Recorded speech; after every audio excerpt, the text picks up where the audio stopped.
Donc bienvenue donc dans ce webinaire sur manager selon Dieu les piliers du management chrétien en entreprise.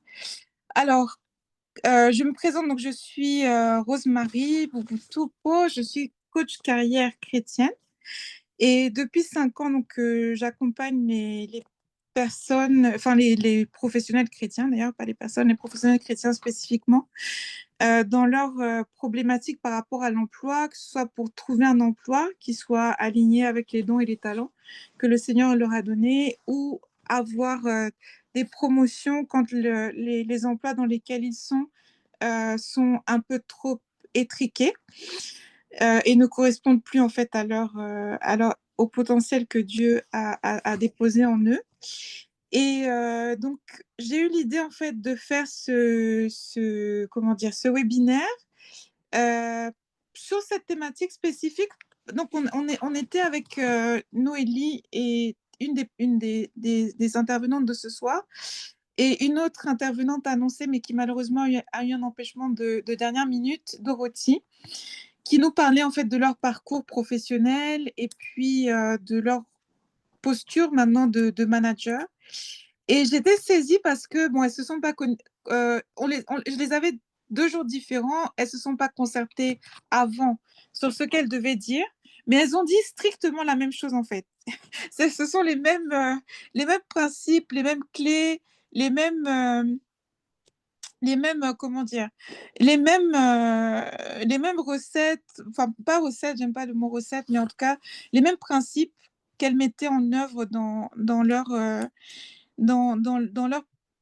poste de manager. Et je me suis dit, bah, tiens, il y a quelque chose là à creuser. Et voilà, et nous partager aussi leur challenge, parce que parfois, effectivement, bah, comment dire, quand on est dans une entreprise, on n'a pas, on peut pas tous travailler dans des entreprises chrétiennes. Voilà. Et donc, quand on travaille dans des entreprises comme ça qui sont du monde, entre guillemets, comment fait-on pour être fidèle à sa foi, fidèle à ses principes, fidèle à ses valeurs quand on travaille donc comment dire, quand on travaille dans une entreprise du monde, hein, comme on dit vulgairement. Donc, pour en parler ce soir, donc, nous avons Noélie et Wélé. Alors, voilà, on est en ligne, donc on va pas donner les noms des entreprises, mais pour ceux les plus curieux, vous irez les chercher sur LinkedIn et vous saurez exactement dans quelles entreprises ils travaillent. Donc, Noélie, elle est Chief of Staff dans un grand groupe français d'assurance ici en France. Nous sommes également avec Lewis Ekra, qui est directeur des ressources humaines dans le secteur de l'humanitaire. Voilà, et pareil pour Lewis, vous irez le rechercher comment dire, vous irez le rechercher sur LinkedIn pour savoir exactement de quelle entreprise il s'agit.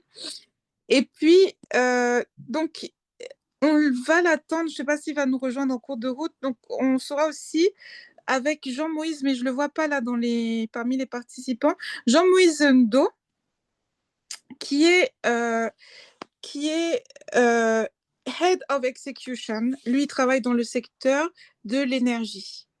Voilà. Alors, je laisse le soin à Lewis et Noélie de se présenter plus longuement. Et puis, j'essaie de rattraper Jean-Moïse et puis on rentre dans le vif du sujet. Alors, honneur aux dames, Noélie, si tu veux aller en premier et puis ensuite Lewis. Bon, très bien, merci, merci Rosemary, hein. Merci Louise. Je prends l'honneur l'honneur de la femme, c'est gentil, merci. En tout cas, je veux rendre grâce à Dieu pour ce moment. Merci pour ce temps qu'il utilise pour équiper ses enfants. Je veux dire aussi merci à Rosemary, hein. Je ne te dirai jamais assez merci pour 2020, pour le vase que tu as été, pour cette rencontre, pour celle du 1er mai, pour métier de destinée que tu tiens depuis 5 ans par la grâce de Dieu. Euh, voilà, je veux vraiment honorer le Seigneur qui permet des rencontres divines et qui s'exprime d'une manière qui nous étonne. Je suis Noélie Ewele. Mon nom de jeune fille, c'est Djoukam. Je suis d'origine camerounaise. J'ai grandi au Burkina Faso. J'ai 44 ans. Je suis mariée à un Camerounais qui s'appelle Patrice Ewele. J'ai deux enfants, Samuel et Jonathan. Nous vivons dans la banlieue de Strasbourg, en Alsace, dans l'est de la France. Euh, le Seigneur m'a fait grâce de travailler en tant que chef de cabinet d'un directeur en réassurance dans un groupe français d'assurance. Euh, je, voilà, je suis passionnée par le leadership, par les femmes, par la mission, par beaucoup de choses. Euh, voilà, j'essaye d'être à ma place, là où le Seigneur me place. Voilà. Donc, je vais peut-être passer la parole à Lewis. Allez, oui. J'en dirai certainement plus sur Oui, moi. dans le cours de la discussion, oh oui. Mm. Merci encore une fois, Rosemary, pour l'opportunité unique de partager et puis de servir Dieu, de servir notre génération. Enchanté, Noélie, pour cette connexion que Dieu permet.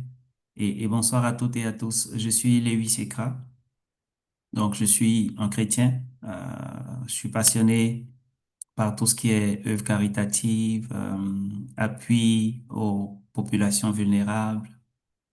Et puis, je suis passionné aussi par la jeunesse. Donc, transmettre, supporter, accompagner, mentorer, coacher et tout ça dans un contexte typiquement ou essentiellement chrétien.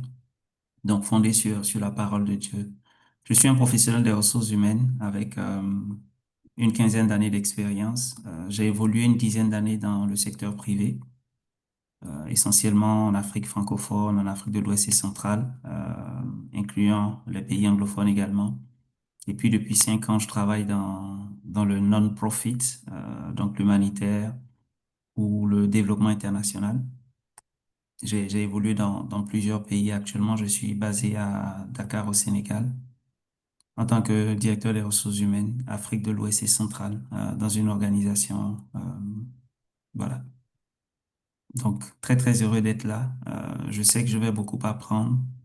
Et puis, par la grâce de Dieu, je pourrai aussi partager le peu d'opportunités que Dieu m'a permis d'avoir en termes d'expérience. Merci. Merci beaucoup. Alors, attendez. Mais voilà.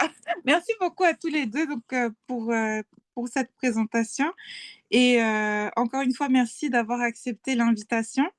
Et voilà, je sais qu'on va voilà, beaucoup apprendre tous les uns les autres. Alors, que vous soyez déjà en position d'être cadre, manager quelque part, ou que vous aspiriez à l'être vraiment, j'allais dire, prenez des notes. Enfin, voilà, ça va vraiment vous être utile parce que ce sont des, voilà, ce dont on va discuter tous les jours. Ce sont, comment dire, des choses qui vont toujours vous servir en fait dans la vie professionnelle. Alors, j'avais une question. Donc avant, pour ceux qui se sont inscrits il y a plusieurs jours, j'ai fait une petite série de comment dire, de petites pastilles là sur les différents leaders dans la Bible. Donc Néhémie, les David, etc., etc., les différentes, les Joseph. Maintenant, l'un et l'autre. Alors, je ne sais pas si Lewis, tu vas garder le micro. Est-ce qu'il y a un leader biblique qui est ton compas ou qui t'inspire au quotidien dans ta pratique voilà, professionnelle? Ah ouais, ça c'est une question difficile à répondre. En fait, j'ai envie de dire que toute la Bible en fait est inspirante ou inspirationnelle en termes de leadership. Euh, Quasiment de la Genèse à l'Apocalypse, je trouve des sources d'inspiration. Après, d'un point de vue typiquement professionnel, oui, il y en a qui m'inspirent. Euh, Joseph, c'est quelqu'un qui m'inspire énormément. Joseph, fils de Jacob, qui a en fait été vendu, qui est parti en Égypte, qui a traversé beaucoup de choses jusqu'à arriver au palais. Donc, c'est quelque chose qui m'inspire, ou c'est un personnage typique qui m'inspire dans ma carrière.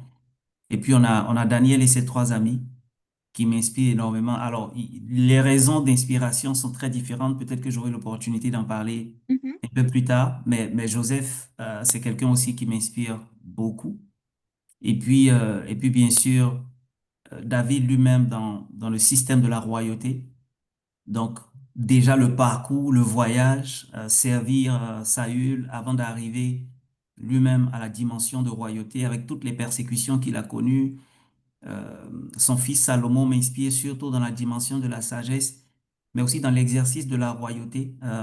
Exercer sans guerre, c'est juste extraordinaire quand on est des chrétiens et qu'on vit dans des environnements la plupart du temps hostiles.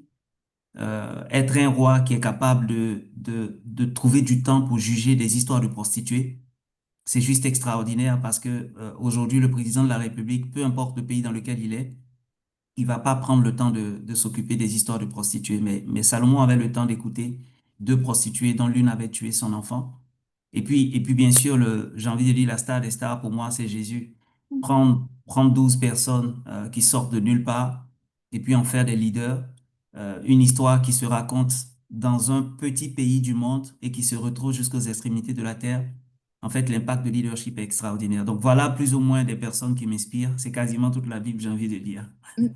Merci. Si, Lewis. Et toi, Noélie, est-ce que dans Du coup, ton... Lévis, il a tout dit. Parce que...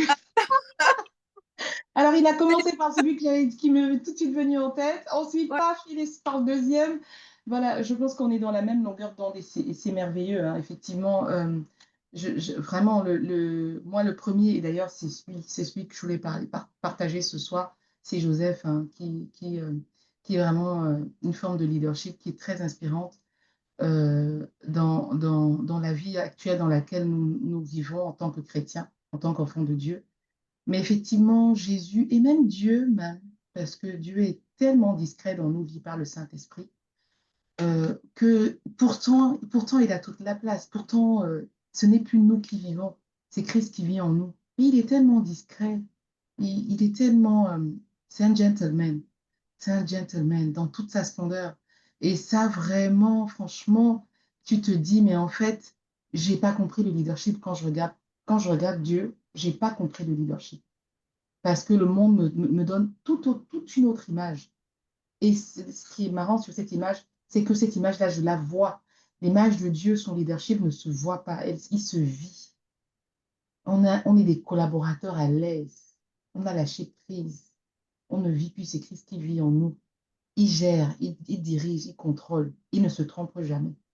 Et ça, c'est merveilleux. Donc, moi, j'aurais tendance à dire effectivement Joseph parce que c'est très, très parlant, son histoire, mais Dieu, parce que c'est vraiment sous son contrôle qu'on peut exprimer un leadership qui nous est personnel et transmis.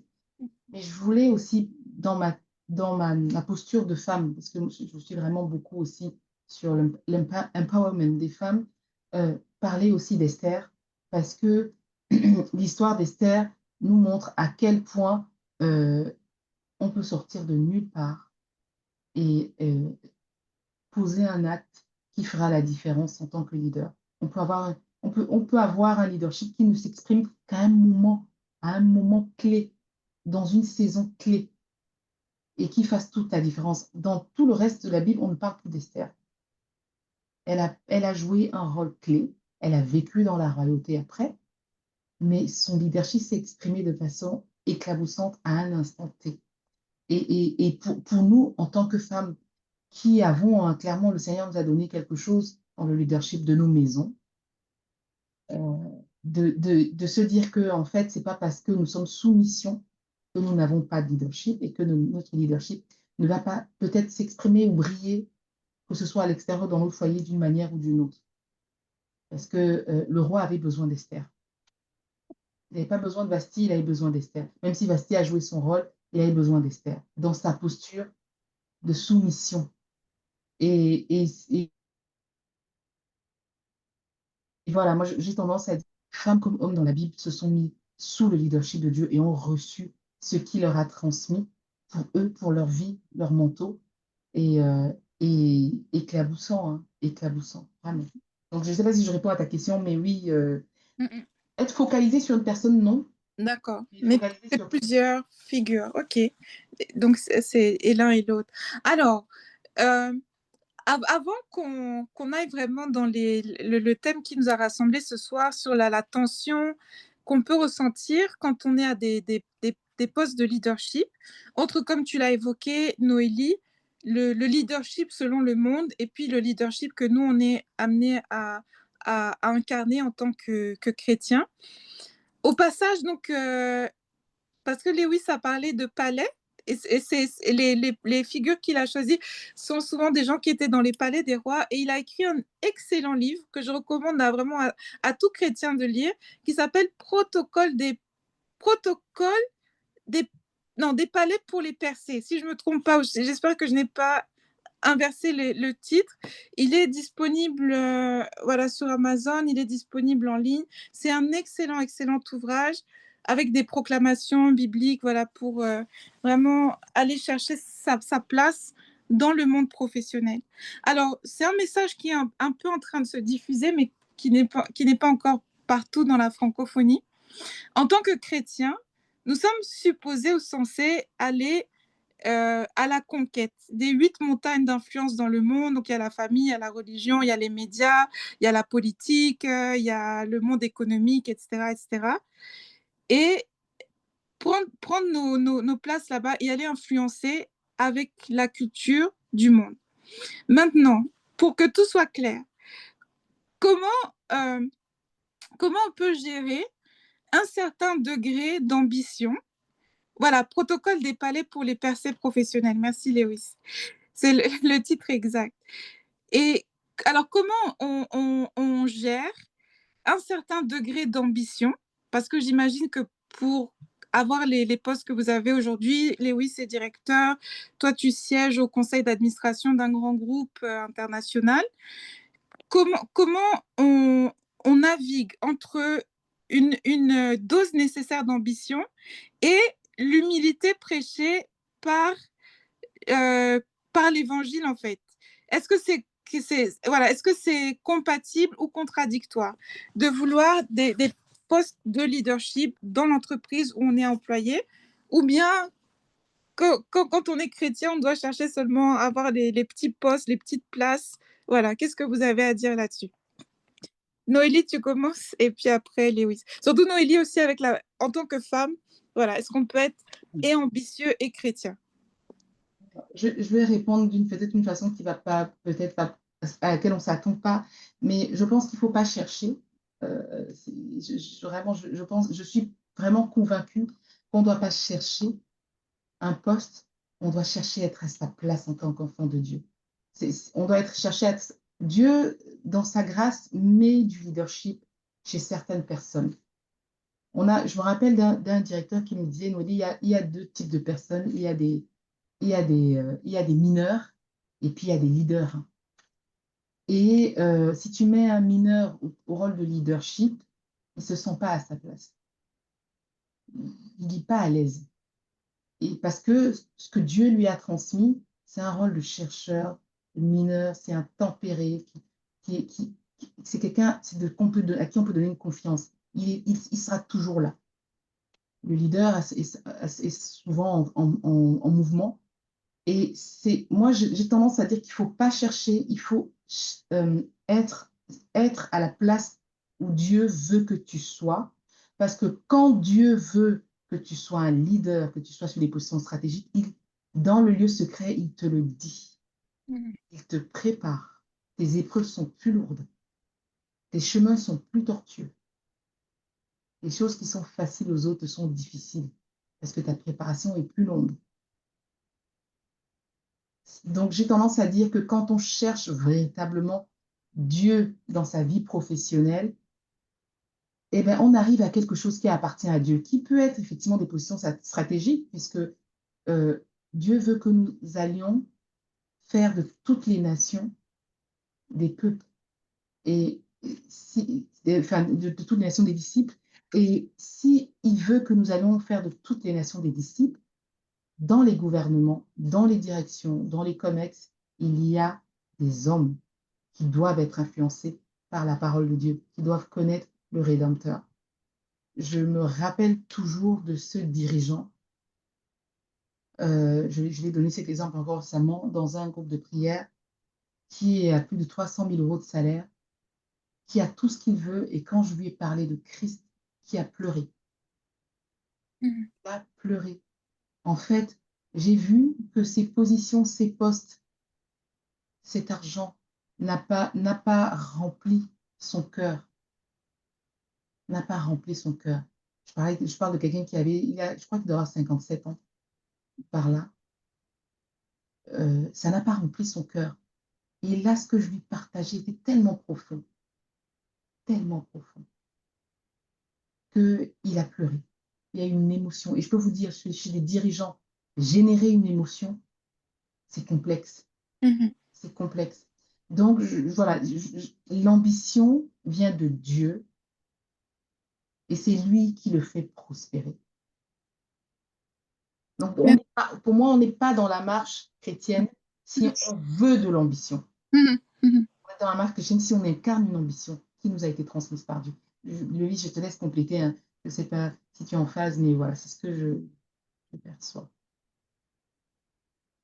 Je te remercie, Noélie, parce que je trouve que ce que tu dis est tellement profond et à la fois puissant, parce que je suis en total alignement avec cela. Je crois que le leadership est plutôt une mission, en fait, plutôt qu'une ambition. Dans le livre Protocole des palais, je parle un peu de la différence entre l'ambition et la vision, que je rattache plus ou moins à la mission, notamment l'ambition qui est centrée sur soi, l'ambition qui est temporelle, l'ambition qui est, on va dire, circonstancielle, alors que la vision est plutôt centrée sur les autres. Donc, pareil pour la mission, on va dire, c'est intemporel, c'est non circonstanciel, ça ne dépend pas du contexte dans lequel on est, etc. Donc, ça me ramène en fait à deux ou trois points majeurs en ce qui concerne le leadership. La première chose, c'est que le leadership est une question d'amour. Le leadership pousse à aimer les gens. En fait, lorsque Jésus développe les 12, il les développe parce qu'il les aime. Lorsque Daniel se propose à aller prier pour recevoir la révélation du rêve de Nabuchodonosor et l'interprétation de ce rêve-là, en fait, c'est par amour pour ne pas que les autres meurent. Donc, la première dimension du leadership et qui fonde le leadership à la fois de position et d'influence selon le cœur de Dieu, c'est l'amour qu'on porte pour les autres. Le deuxième élément, c'est les talents qu'on met à disposition. Comment est-ce que je peux servir? Quand David débarque donc sur le champ de bataille et qu'il se rend compte il y a un incirconcis qui insulte Dieu et son peuple du matin au soir pendant combien de jours?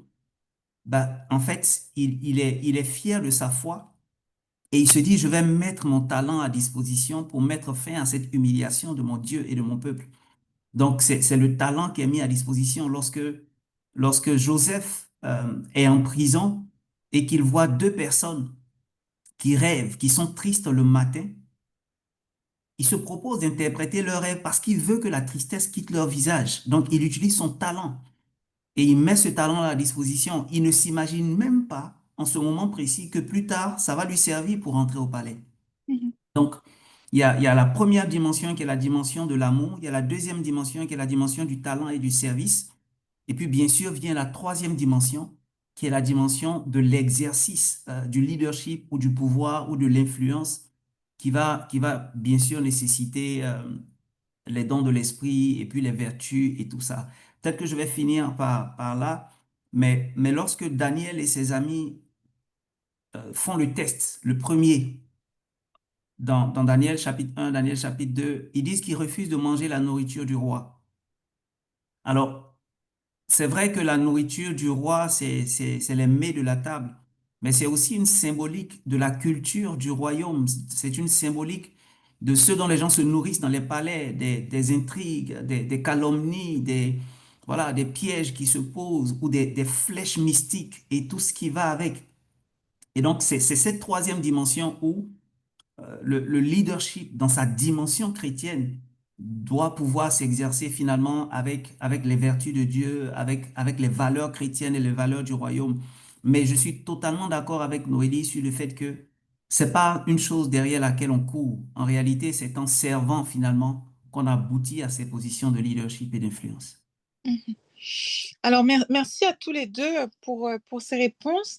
On a touché plusieurs points, l'amour, le service, la posture de serviteur-leader.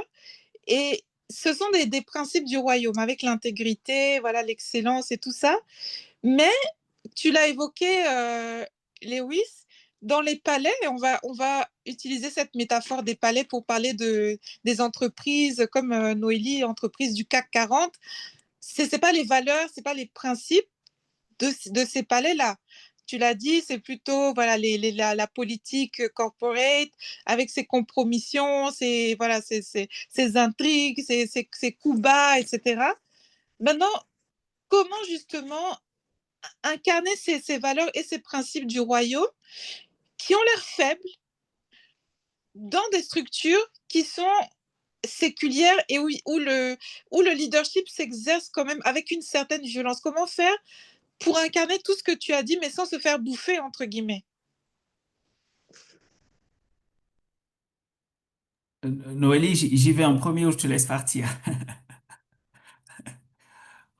Alors, Ouais, vas-y, vas-y, ouais. vas-y, je t'en prie, vas-y, je t'en prie. Je peux venir après toi, sans problème.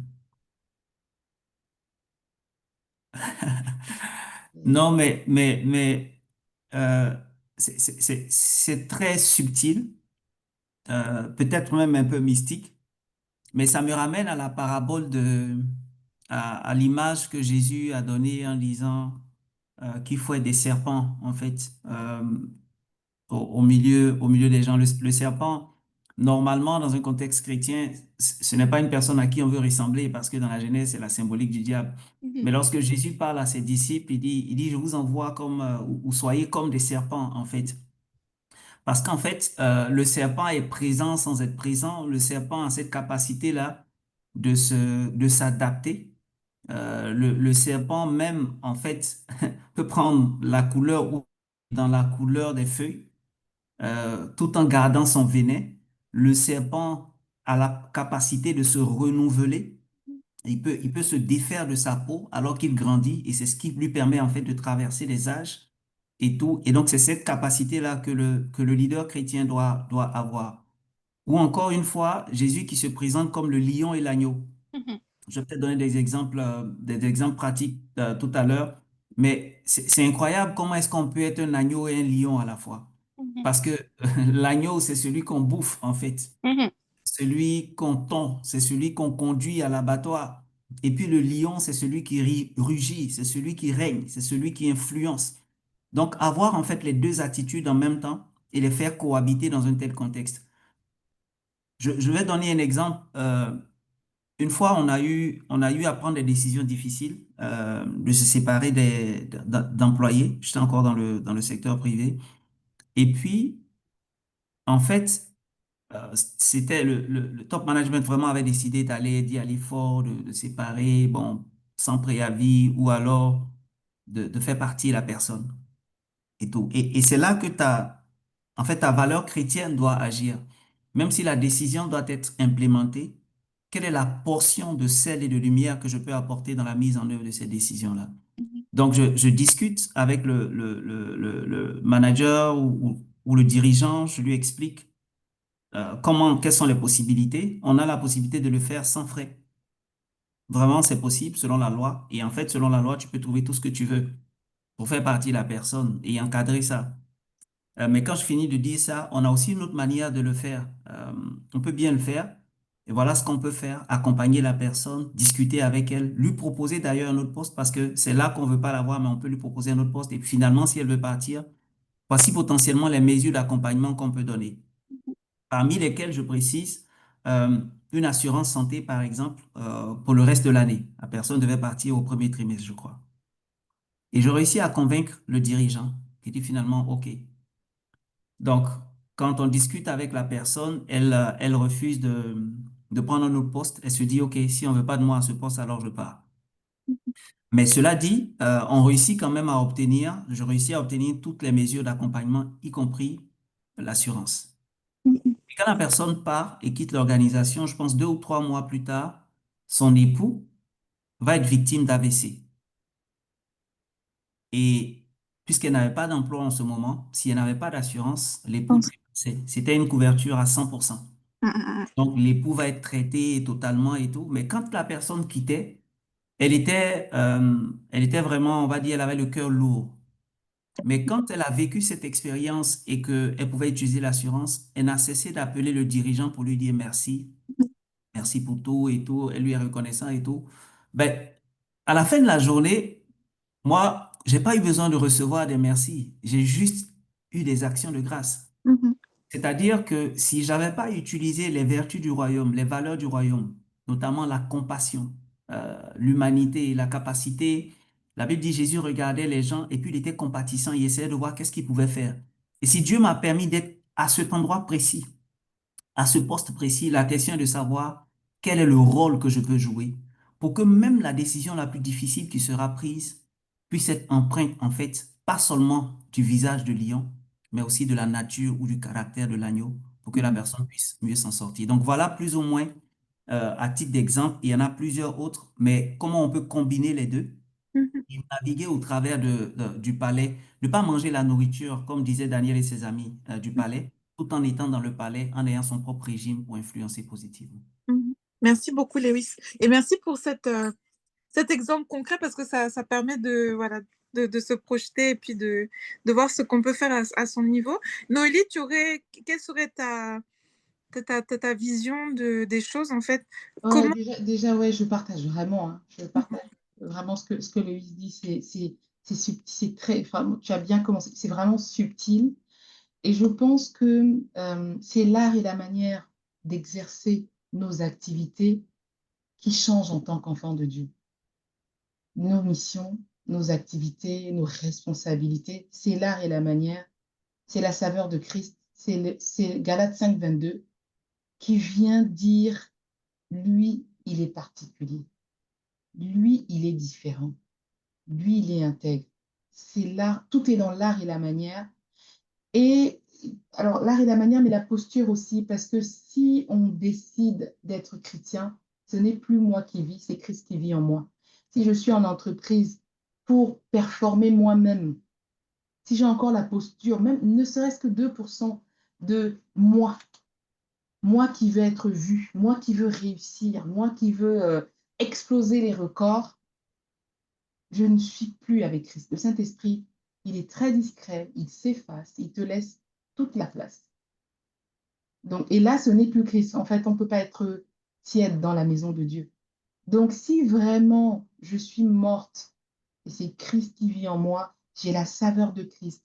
J'ai l'amour, la joie, la paix, la patience, la bonté, la bénignité, la douceur, la tempérance dans la façon dont j'exerce mes responsabilités, je me démarque.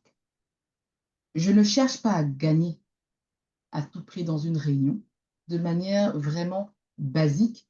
Et c'est ce qui se joue beaucoup dans les comités de direction. C'est juste de la tactique et de la politique. Je ne cherche pas à gagner, je cherche à exercer mon influence en tant qu'enfant de Dieu pour mettre en application les décisions de Dieu que Dieu a partagées avec moi, pas avec le reste de la salle, puisqu'il m'a transmis une position à un instant T. Je ne cherche pas à écraser mes collègues pour être mieux vu. Je cherche juste à être et à être un serviteur autour de la table.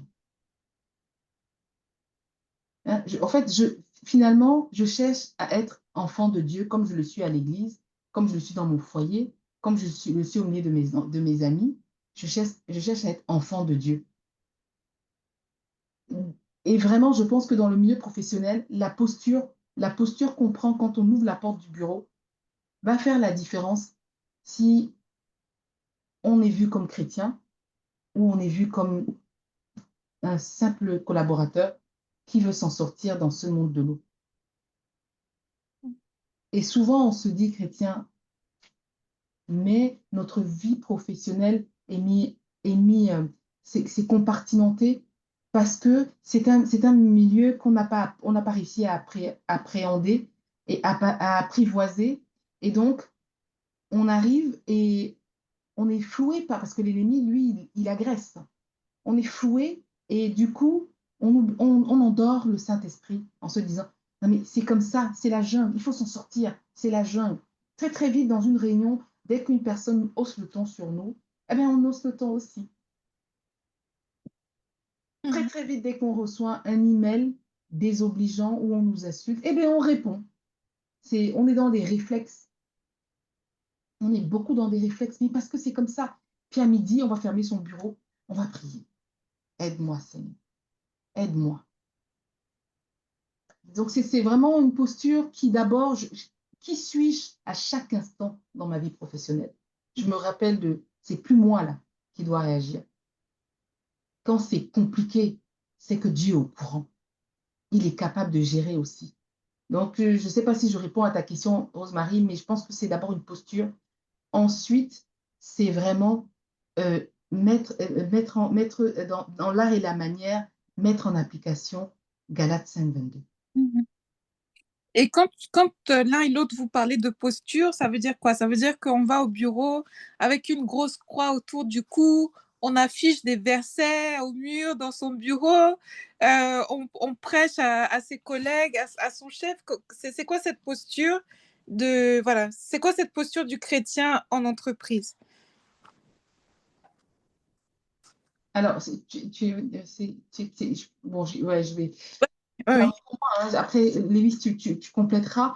Pour moi, vraiment, la posture du chrétien. Alors, il y a je m'étais dit, il y a deux choses. Il y a le chrétien collaborateur, hein, Mhm, enfant de Dieu en milieu professionnel, et puis le chrétien manager, responsable, directeur en milieu professionnel. Mais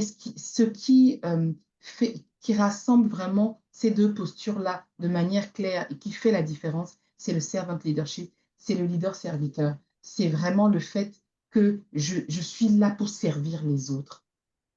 mhm, Quand j'arrive à la machine à café, je ne commence pas à me servir la première.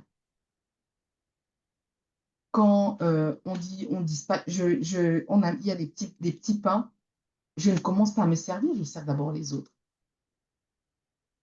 Quand il faut faire quelque chose qui est gratifiant, je demande aux autres s'ils veulent le faire. Que je suis intéressée, mais je demande d'abord aux autres. C'est d'abord les autres. Servir. C'est d'abord les autres. C'est d'abord les autres. Parce que quand les autres sont bien, alors je suis dans ma position de celui qui a servi. Et j'ai du coup mis en application ce que Dieu m'a demandé. Et Dieu bénit en fait là où je me suis retrouvée. mhm, Dieu se sert de toutes les situations de notre vie professionnelle, même les situations d'échec. Il s'en sert s'il veut, même les situations d'échec. Donc, c'est pas parce qu'il il y a une très, très belle mission à faire, j'ai demandé à tout le monde, et puis il y en a un qui a levé le doigt, moi je veux le faire, on lui a donné à lui, que j'ai perdu. Pas du tout. Parce que si Dieu m'avait prévu pour cette mission, cette personne reviendra vers moi et me dira, il y a tellement de schémas, me dira, j'ai besoin de ton aide. Ou alors, cette personne, grâce à cette mission, va monter et viendra me chercher parce que le Seigneur mettra à son souvenir que c'est moi qui lui ai donné cette opportunité. Il y a tellement de schémas où Dieu peut se servir de cette situation parce qu'à cet instant, j'ai mis en application le fait de servir les autres. Si j'ai appris à servir dans ma sphère familiale en tant qu'enfant, en tant que fils, en tant qu'épouse, mari, en tant que frère ou sœur, je serai naturellement dans le service, en tant que collaborateur, en tant que manager, en tant que directeur. Et on le voit, je vous assure, on le voit quand un directeur général ou un un directeur normal a une posture de serviteur, on le voit. C'est-à-dire que il y a des petites choses qui ne trompent pas. Et on voit aussi celui qui est dans un leadership ordinaire, mondain, descendant. Le parfum n'est pas le même. Je te laisse compléter, Lewis, mais vraiment, le parfum n'est pas le même. mhm. Voilà. Alors, Lewis, donc tu as une grosse Bible sur ton bureau, c'est comment? Dis-nous. C'est quoi cette posture, la posture du chrétien en entreprise? J'aime tellement cette question, en fait. Non, heureusement ou malheureusement, je sais pas comment le dire.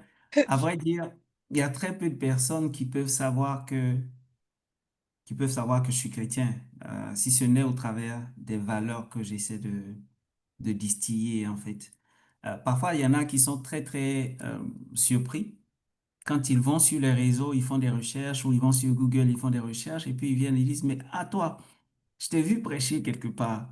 Je ne Mhm, savais pas que tu étais un chrétien aussi engagé et tout ça.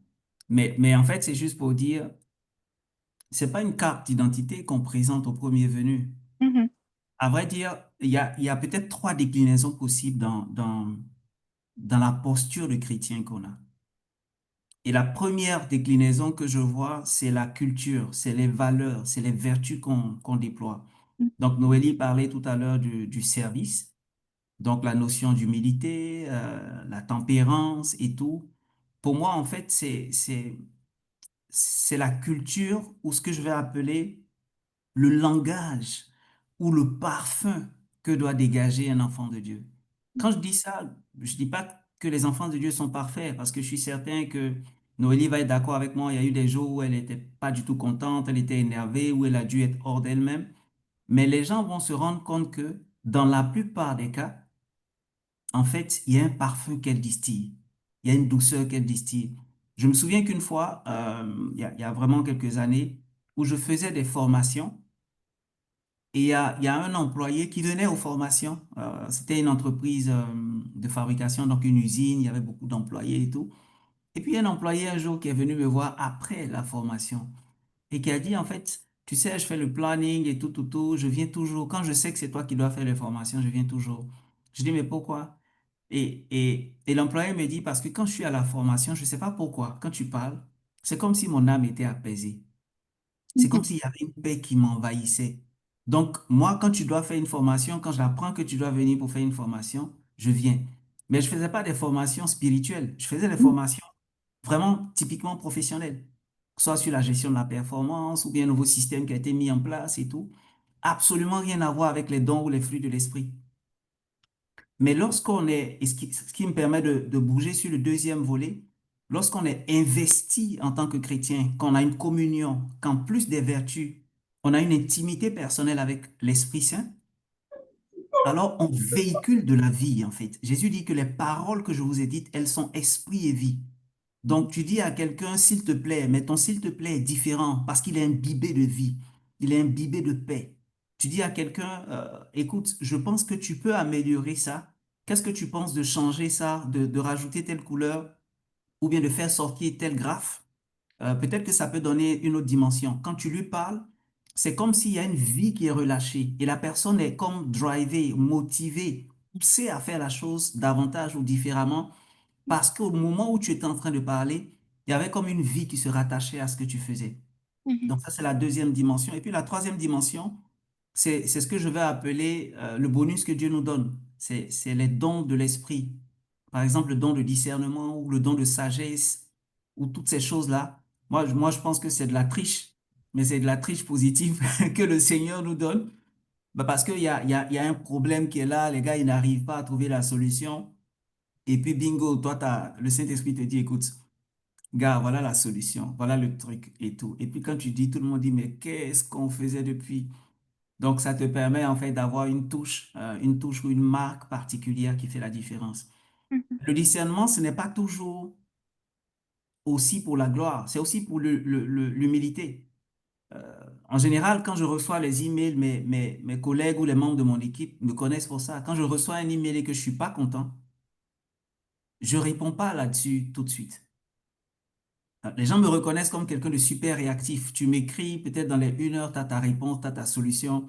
Donc, quand ça fait 24 heures que tu n'as pas de réponse, tu sais que je suis en train de réfléchir. Donc, les membres de mon équipe vont me contacter pour dire, ben, en fait, on a vu un mail passer, on ne sait pas si tu as vu ou pas. Mais c'est une autre manière de dire, bon, on sait que tu n'es pas très content. mhm, Mais moi, quand je prends ce recul, en réalité, c'est pour que tout ce qui est animosité ne prenne pas le dessus. C'est pour que la sagesse, c'est pour que le discernement, c'est pour que, en fait, une analyse qui va au-delà du charnel puisse se manifester. Et puis parfois, même si je dois être le lion, être tranchant, mais je le suis dans des gants de vélo de telle sorte que la personne comprend que, voilà, c'était nécessaire de le faire, mais c'est empreint d'amour. Donc, c'est juste pour dire, non, je ne porte même pas une croix en réalité. Je n'ai pas de Bible sur mon bureau. Mon bureau, j'essaie même d'être super, comment dire ça, digital. Donc, en fait, il y a presque rien sur mon bureau. Il n'y a pas de papier, il n'y a absolument rien. Je préfère tout scanner et tout. Tu ne vas pas voir de grosses croix non plus autour de moi, mais à la fin de la journée, la vie de Dieu, les vertus de Dieu, le caractère de Christ, c'est ce que j'essaie de distiller pour qu'on reconnaisse Christ au travers de moi. Mhm. Merci beaucoup à tous les deux. Alors, une question, ça donc c'est dans quand tout va bien ou dans le quotidien. Maintenant, quand c'est chaud, c'est-à-dire quand voilà, comment tenir spirituellement quand vraiment, je sais pas, quand c'est un système, carrément un système qui va à contre-courant de tes valeurs. C'est-à-dire tu es dans une entreprise ou je sais pas, qui pratique la corruption à haute dose, ou bien tu es dans une entreprise qui ne respecte pas l'humain, ou bien tu es dans une entreprise où vraiment là, ça clash avec ton système de valeurs. On reste et on essaie d'influencer la culture, on part, on demande c'est-à-dire on demande à Dieu ce qu'on fait, comment on navigue ça.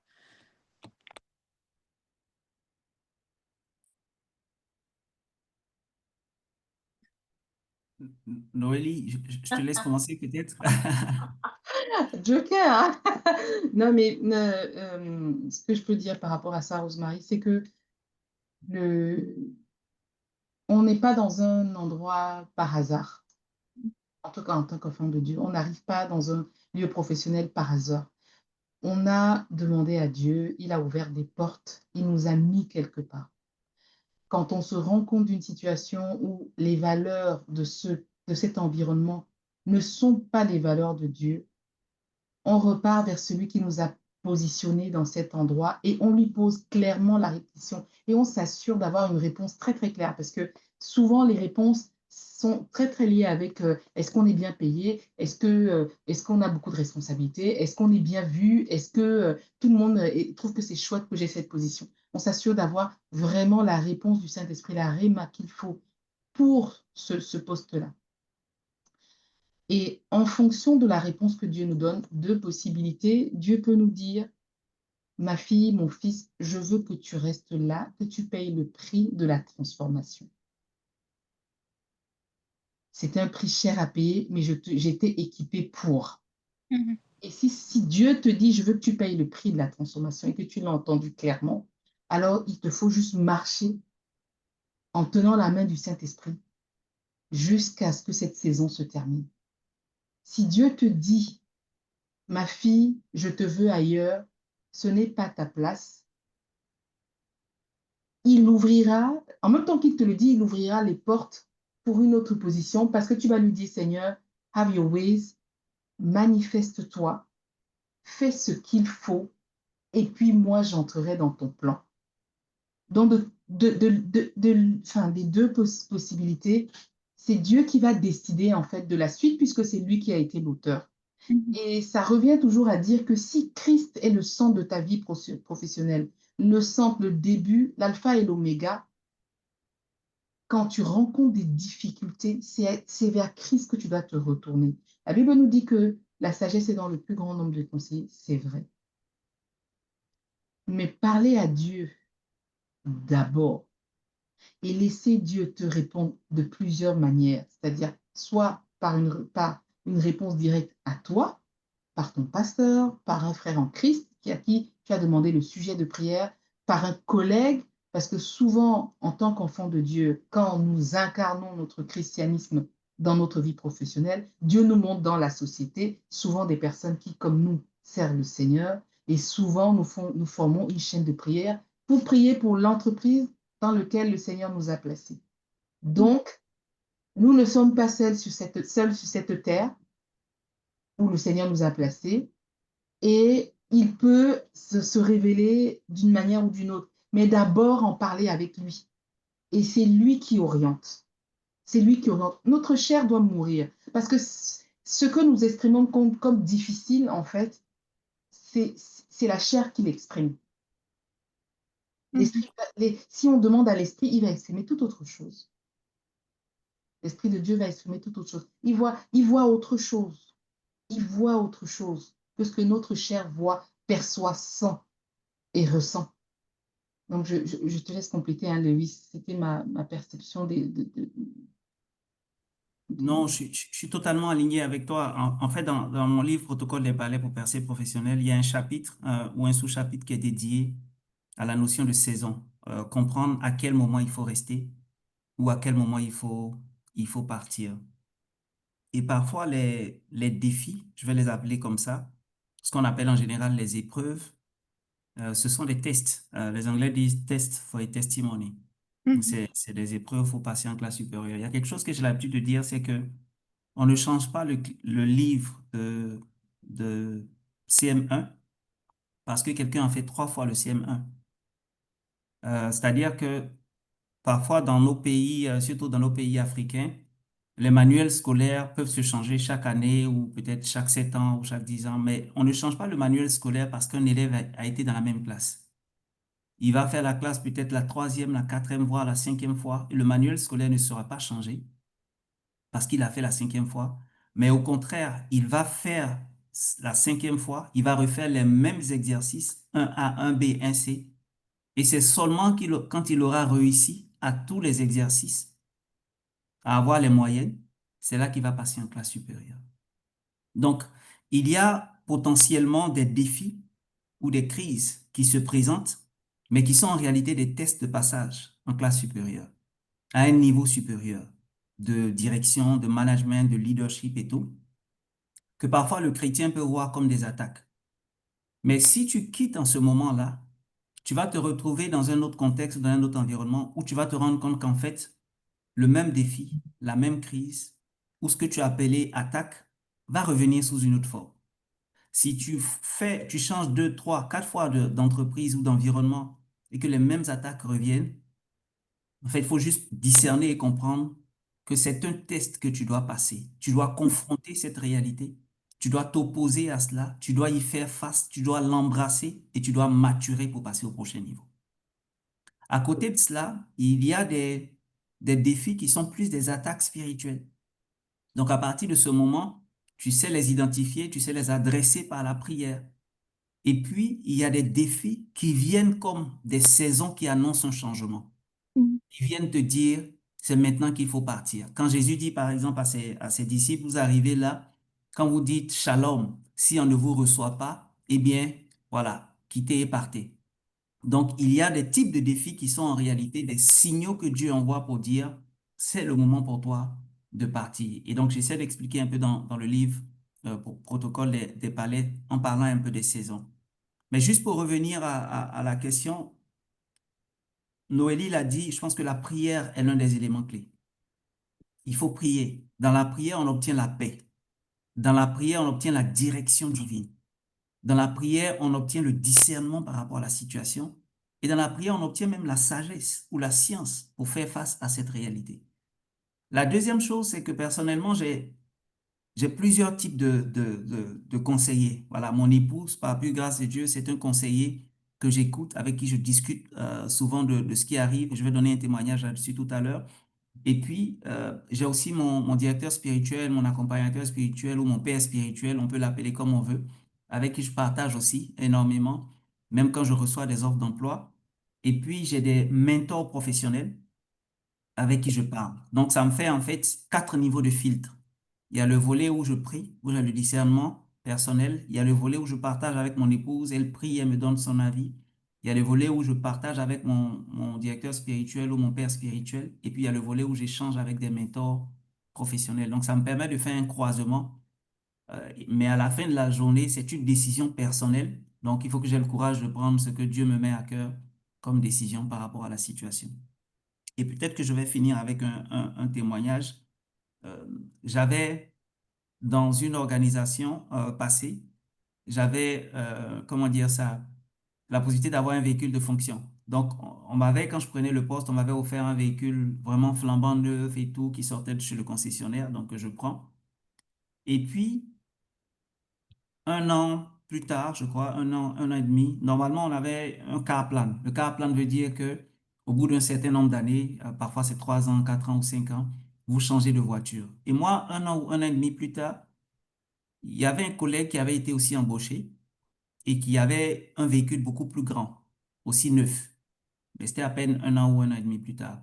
Et il n'a pas fait long feu. Après 6 mois, je crois, ou 8 mois, il a quitté l'entreprise. Donc, mon boss de l'époque, il vient me voir, il dit, ah, écoute, je t'aime bien et tout. Je veux bien que tu prennes le véhicule, en fait, le véhicule que l'autre a laissé. Mais tu réfléchis, évidemment, c'est pas obligatoire. Mais je pense qu'il est plus grand, il est plus gros, il est plus imposant et tout. Donc, voilà. Peut-être que ça serait pas mal pour toi.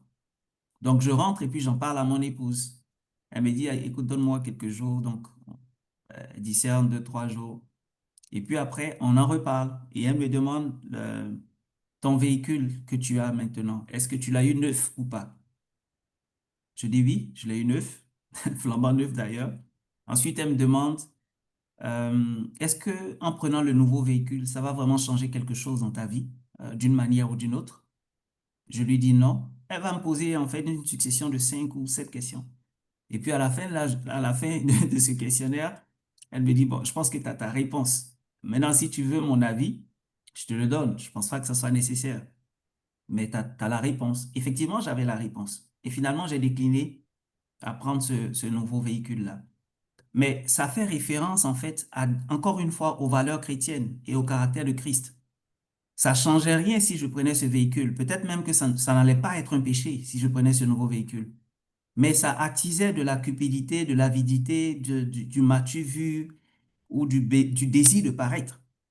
Et donc, dans chacun des tests ou dans chacun des défis qu'on a au bureau, que ce soit spirituel, que ce soit typiquement technique, fonctionnel ou alors comportemental, ça fait toujours appel en fait à nos valeurs chrétiennes, à nos vertus et à notre capacité à nous positionner comme enfants de Dieu. Merci. Merci beaucoup. Alors, je vais vous poser mes deux dernières questions pour qu'on ait suffisamment de temps pour le temps de questions-réponses avec les participants du webinaire. La première question, c'est par rapport aux collaborateurs. Parce que vous êtes dans des positions de management, donc je ne sais pas combien de collaborateurs vous managez, et l'un et l'autre directement ou indirectement, mais comment, c'est-à-dire manager avec humanité, manager pareil avec les valeurs du royaume, manager de manière intègre, sans être naïf, sans être comment dire, sans devenir le paillasson de ses collaborateurs. On a parlé de la posture de serviteur leader, on a parlé de la posture de la personne qui aide, qui sert, mais voilà, comment on est chef, mais en même temps on doit servir, comment du coup ne pas se retrouver finalement piétiné par les personnes qu'on est censé manager ou leader en fait.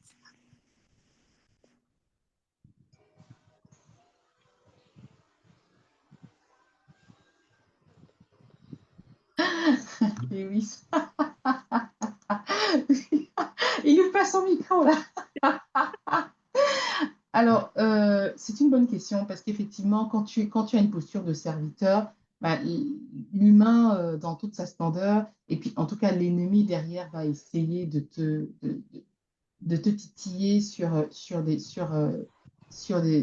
des postures en fait de je t'écrase parce que tu n'es pas assez, charismatique à leur goût. Mais je pense même que ce côté charismatique et charisme, en fait, perçu par le monde et perçu par Dieu est tout à fait différent. Quand tu es serviteur, ça ne veut pas dire que tu n'incarnes pas tes responsabilités. Ça veut dire que tu couvres tes responsabilités d'une manière différente. Être serviteur ne veut pas être dit que tu es le copain, bad copain de tes collaborateurs. Ça veut dire simplement que tu te présentes comme un coach et pas comme un donneur d'ordre. Ça veut dire que tu t'assois à côté de lui pour l'aider et pas devant lui pour le dicter. Par contre, c'est pas parce que tu es assis à côté de lui que tu es pareil que lui. Parce que le conseil que tu lui donnes fait déjà la différence entre toi et lui. le fait que tu prennes le temps de l'écouter, ta posture, encore une fois, hein, on revient toujours sur la posture, ta posture hors de la posture de serviteur, ta discipline, ta posture vont te positionner de manière différente vis-à-vis de lui. Et si c'est lui qui choisit par le fait que tu es serviteur de te manquer de respect, en fait, il va tourner en rond parce que tu demeures quand même le chef. Mhm. Donc, et je pense que l'une des choses qu'il faut aussi bien mettre en différenciation, c'est que les postes de responsabilité sont les postes sur lesquels il y a souvent beaucoup, beaucoup de solitude parce que dans la responsabilité s'incarne une notion de distance et de réflexion. Tu ne prends, tu as des responsabilités, tu ne peux pas prendre des décisions comme ça te demande de la réflexion, ça te demande du temps, ça te demande de extra mile que souvent les collaborateurs qui sont producteurs, qui sont dans la production, n'ont pas. Ou cette distance-là peut te servir aussi pour pouvoir garder l'équilibre entre le fait que tu es un manager proche parce que tu es un coach, mais distant parce que tu es un patron. Mhm. Et cette subtilité-là aussi, c'est dans le lieu secret que Dieu va t'aider à manager les situations individuelles avec les collaborateurs pour que à la fin du jour, tu restes à ta place et lui, il reste à sa place dans les valeurs chrétiennes. Je te laisse, Lewis, compléter, mais c'était un peu mon apport sur le sujet. Alors, Noélie, ce que tu partages là pour moi aussi est très essentiel en fait.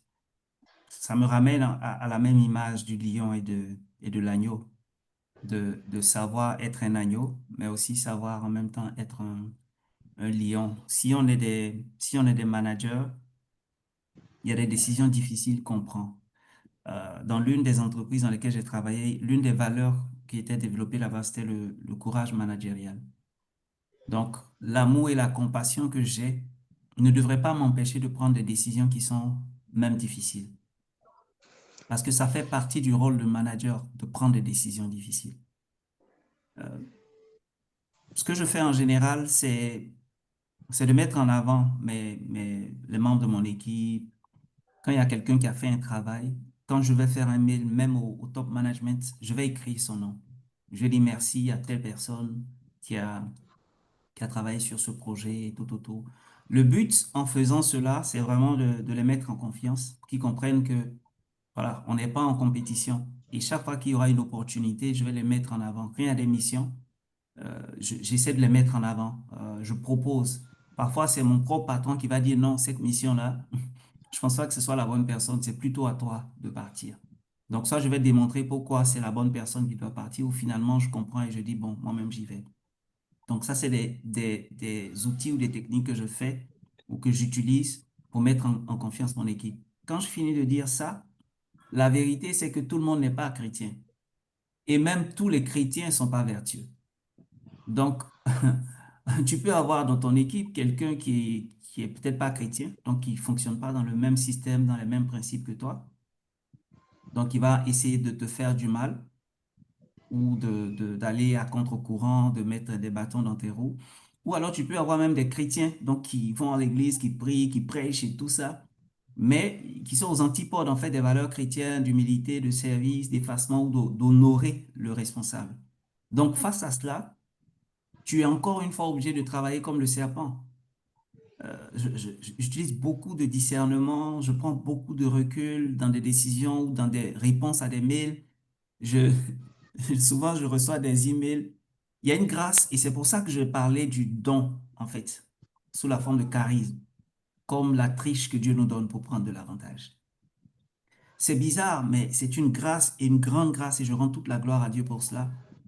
C'est une grâce que j'ai. Quand je te croise, quand je te salue, quand je te côtoie, je peux savoir ton bord. Quand je parle avec toi, je peux savoir si tu m'as calomnié il y a 3 jours. Je peux le savoir. Quand tu m'écris un mail, quand je lis le mail, je peux savoir si derrière ce mail, il y a des intentions cachées. Je ne sais vraiment pas d'où ça vient, mais c'est une grâce que Dieu m'a donnée. Donc, quand je finis de lire le mail et que j'ai ce petit signe qui me dit, écoute, derrière ce mail, la réponse que la personne veut, ce n'est pas ça, mais c'est plutôt ça. C'est pour ça qu'il y a telle personne qui est copiée et telle personne qui est copiée attend ça. Moi, en fait, je prends mon temps et je prie et puis je dis, ben, donne-moi la réponse, en fait, qui va être la bonne. Donc, je reçois les réponses. Parfois, je reçois des réponses dictées, littéralement. Des bullet points. Je mets tout autour et puis je ferme. Peut-être le lendemain, je suis plus calme, je relis et tout, et puis j'envoie. Et comme disent les Africains ou les Ivoiriens, en fait, ça tape jamais poteau. Finalement, tu vois les vraies personnes qui étaient derrière et qui voulaient peut-être utiliser les membres de ton équipe sortir et puis dire, ah non, mais ça, on n'avait pas compris que c'était ça et ça. Mais le mail t'était même pas adressé. À quel moment est-ce que tu es apparu pour répondre et tout ça? Donc, c'est juste pour dire, en tant que chrétien, et Noélie l'a dit, l'une des armes les plus importantes, c'est la prière, c'est le recueillement. À un moment donné, Élie s'est retiré. Donc, le recueillement, c'est critique, c'est vraiment important. La lumière de Dieu sous la forme de la sagesse, c'est toujours essentiel, surtout dans un contexte naviguer en eau trouble. Je vais peut-être finir avec l'histoire de Joseph. On le voit clairement dans l'histoire de Daniel et ses trois amis, parce qu'à plusieurs reprises, ils ont été confrontés. Il y en a qui se sont retrouvés dans la fosse au lion, il y en a qui se sont retrouvés dans la fournaise ardente. Donc, c'est apparent naviguer ou bien évoluer en environnement hostile. Mais pour Joseph, la Bible n'en parle pas. On dit Joseph est devenu premier ministre, l'histoire est belle, il réussit à relever l'économie et tout. Mais je doute fort que les Égyptiens étaient contents d'avoir un étranger comme premier ministre. Tous ceux qui se voyaient comme successeurs de Pharaon. Et Pharaon s'assoit, il s'arrête devant tout le monde, il dit, dans ce pays, personne ne lève le petit doigt, ni le pied, écrit noir sur blanc, si ce n'est à ta parole. Donc, Joseph a dû avoir, en fait, des situations conflictuelles, des oppositions et tout. Mais il a dû naviguer dans ce contexte-là, même des risques d'empoisonnement. Tu vis dans un pays étranger. La femme même qu'on t'a donnée là, c'est quelqu'un qui est proche de celui qui règne. Tu fais un faux pas, on te finit. Mais comment les gens prennent du recul? Et c'est là où les valeurs et les vertus reviennent. Encore une fois, le fruit de l'esprit. La grandeur, le palais, le succès, le poste managérial, ça peut venir par le talent, ça peut venir par le don, ça peut venir par la compétence. Mais la capacité à naviguer, à gérer ses équipes, on va dire quoi, transformer les situations complexes en des situations favorables, c'est vrai, ça peut se reposer sur les dons, mais ça utilise aussi énormément les vertus et les valeurs. Ça sauve beaucoup. Merci, Lewis. Et ça me fait la transition parfaite pour ma dernière question. C'était, quelle est la place du discernement spirituel, en fait, dans la prise de décision, tu l'as évoqué, en fait. Comment, voilà, quelle est la place du discernement spirituel dans votre travail, en fait? Gérer voilà, gérer la politique corporate, gérer les trahisons, gérer les compromis, gérer tout ça. Comment, je ne sais pas, est-ce que vous priez tous les jours pour votre équipe et puis pour votre COMEX? Est-ce comment vous naviguez ça, en fait? Noélie, je te fais pas le coup cette fois. Comme tu as commencé sur ce sujet-là, voilà. Oui, Oui, ça. non, après, le discernement joue un rôle clé. Je vois peut-être deux ou trois points que je vais évoquer et peut-être que je vais finir avec la notion du discernement et puis de la prière. Mais quand on prend David, quand David euh, travaille pour Saül, il y a un moment où David sait que Saül veut le tuer. Il sait, c'est sûr de tout le monde. Mais David continue de servir comme s'il n'en était rien. Beaucoup de chrétiens ont du mal à faire la différence entre la vérité, l'authenticité, l'hypocrisie et puis ce que je vais appeler l'honneur dû à l'autorité. Mhm. Non, non, non, moi je dis la vérité. Moi là, si la chose est noire, je dis c'est noir. Si tu étais à la place de David, peut-être que tu aurais dit à Saül, tu sais, je sais que tu cherches à me tuer. Et moi, je te dis que tu vas pas réussir à me tuer. En fait, tu vas même pas réussir à sortir du palais. Parce que dès que tu vas finir de confronter Saül, c'est fini, tu es encerclé et tu vas te retrouver là où il faut pas. Donc, gérer la notion tu as utilisé le mot, la politique du palais, Mhm. c'est, c'est un don qu'il faut avoir, c'est quelque chose qu'il faut travailler. Lorsque Daniel sort de la fosse au lion, lorsque les trois amis de Daniel sortent de la fournaise ardente, les premières paroles qui sortent de leur bouche, c'est Ô roi, vis éternellement. Ce n'est pas Ô roi, tu as essayé de me tuer, tu as vu comment mon Dieu est puissant, tu as vu, j'ai échappé. Non. La première parole qui sort de leur bouche, c'est Ô roi, vis éternellement. Et le roi même s'est converti. Donc, c'est le premier pas dans un contexte comme celui-là, avec les défis, avec la complexité.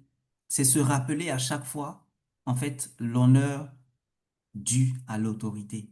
Et que Dieu n'est jamais du côté de la rébellion. Dieu est toujours du côté de l'honneur à l'autorité. Ensuite, il faut beaucoup prier pour soi-même, pour la sagesse, pour le discernement. Prier aussi pour son équipe. Prier pour l'environnement. Je me suis rendu compte personnellement dans mon expérience que les défis ou les politiques de bureau ont été parfois influencés par plusieurs types de choses. L'une des choses, c'est les animosités personnelles, c'est-à-dire des gens qui sont ambitieux et qui veulent juste marcher sur le corps des gens pour avancer, mettre des bâtons dans les roues. Donc, il y a ces cas. Et puis, il y a des cas où c'est des démons, c'est des esprits qui influencent les gens. Et il faut savoir discerner à quoi est-ce que je fais face en ce moment. Est-ce que c'est juste de l'animosité, le caractère humain, l'ambition personnelle qui influence ce gars-là qui se comporte comme ça? Ou alors c'est un esprit? Parce que les deux ne se traitent pas de la même manière. Mhm. L'un va se traiter avec de la délivrance, même si c'est à distance, ou bien je fais taire, la Bible dit toute langue qui s'élève en justice contre moi, je la condamnerai. Et puis un autre va se gérer de façon très politique. S'il veut juste être flatté, je vais lui donner un projet, il va faire le projet, il va être flatté. Et c'est l'une des raisons pour lesquelles Salomon n'a fait aucune guerre pendant tout son règne et son mandat. Donc, savoir gérer l'animosité humaine et savoir gérer les attaques spirituelles ou l'influence démoniaque sur une personne qui est établie, soit en autorité ou qui est dans notre environnement de travail. Mhm. Et dans la prière, il y a aussi prier pour ses équipes, prier pour son environnement, prier pour son entreprise et tout ça. Noélie, je vais m'arrêter là. Il y a bien sûr d'autres facteurs, mais voilà, je te laisse pour compléter. Merci. Ah non, vraiment, j'adhère totalement hein, à ce que tu as dit, la prière. Et en fait, c'est vraiment la sensibilité au Saint-Esprit. Les gens ont l'impression que les réponses du Saint-Esprit sont standards. Elles ne sont pas standards et elles sont dépendantes de ce que le Saint-Esprit veut faire et de la saison et du contexte et beaucoup de choses. Et être sensible au Saint-Esprit quand tout est éteint te permet de discerner les signaux faibles dont parlait Lewis. Parce qu'en fait, là, tout ce qu'il a cité, c'est des signaux faibles. Et que, en tant que dans un environnement naturel, on ne les entend pas. On ne les entend pas. Si tu n'es pas à un niveau spirituel de maturité avec le Seigneur, avec le Saint-Esprit, de dépendance au Saint-Esprit, ces signaux faibles te passent totalement inaperçus. Tout à l'heure, il a dit une chose qui était très importante, c'est que quand quelqu'un a pas mal parlé de lui il y a 3 jours, il sait. Et il te voit, il sait. Ça, c'est une dépendance. C'est un signe de dépendance au Saint-Esprit parce qu'il entend. Il entend. Il est sensible au Saint-Esprit, aux signaux faibles. Le monde parle de non-verbal. Le monde dit, quand tu parles, quand quelqu'un te parle, il y a du verbal et il y a du non-verbal. Et en fait, ce non-verbal-là, quand tu es enfant de Dieu, le Saint-Esprit te fait percevoir des choses qui vont t'amener vers là où il veut que tu ailles. Il te fait percevoir l'animosité qui est en face. Et il te fait percevoir comment la contrecarrer, d'où vraiment la métaphore du serpent.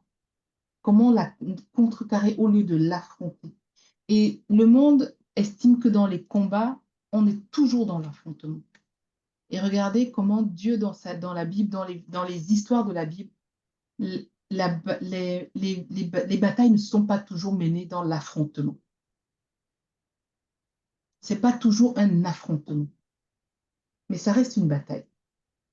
Ce n'est pas toujours un affrontement. Nous sommes conditionnés dans notre enfance à affronter, à donner des coups, à rendre des coups. Le Saint-Esprit nous dit, entends ce qui est en train de se passer, perçois ce que je veux faire, perçois ce que je veux faire de toi, perçois comment je veux que tu te comportes. Et j'ai la paix, j'ai reçu ma réma, j'ai reçu ma direction et j'avance. La personne croit que je suis bête, folie pour les hommes dans ma posture, mais sagesse pour Dieu et dépendance au Saint-Esprit. Et quand c'est comme ça, j'avance avec une paix profonde parce que je sais que celui qui m'a mis là va se glorifier. Même si dans le monde physique, naturel, j'ai l'impression de perdre la face ou de perdre une bataille, parce que ça peut arriver, ou de perdre une bataille.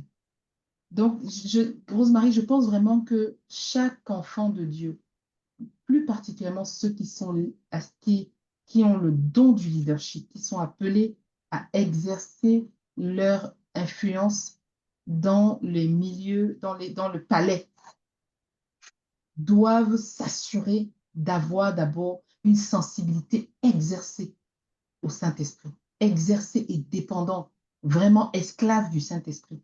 Parce que Mhm. là-bas, les balles, ça fuse, ça Mhm. rigole. Mhm. Dans le monde, ça ne rigole pas. C'est à balles réelles. Il n'y a pas de balles blanches. Il n'y a pas d'amour, il n'y a pas d'amitié.